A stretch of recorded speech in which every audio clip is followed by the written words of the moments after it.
एक बार की बात है, एक छोटे से गांव में गोपाल नाम का एक गरीब किसान रहता था।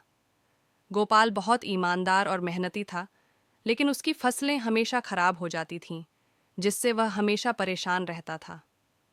एक दिन वह बहुत उदास होकर गांव के तालाब के किनारे बैठा था।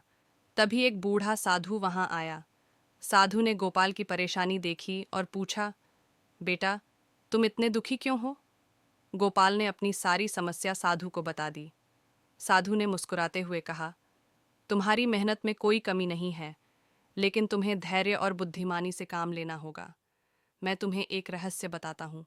इस तालाब के बीच एक सुनहरी मछली है, जो तुम्हारी सारी समस्याएं हल कर सकती है। लेकिन याद रखना, जब वह तुम्हारे पास आए, तो उससे सिर्फ एक ही वर मांगना।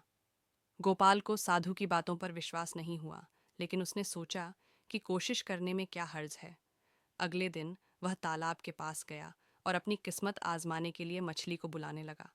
कुछ ही देर में एक सुनहरी मछली पानी से बाहर आई और बोली, तुमने मुझे क्यों बुलाया है किसान?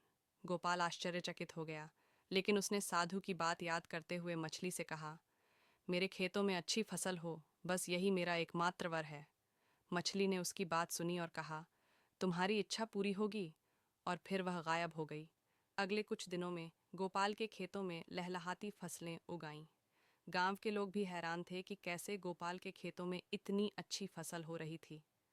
गोपाल ने साधु का आभार माना और अब वह पहले से भी ज्यादा मेहनत और ईमानदारी से काम करने लगा।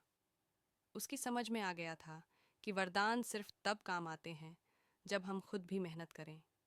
धीरे धीरे गोपाल गांव के सबसे सफल और खुशहाल किसानों में से एक बन गया। उसने अपनी ईमानदारी और धैर्य से जीवन को सिखा दिया कि मेहनत और सही सोच से ही जीवन में सफलता मिलती है।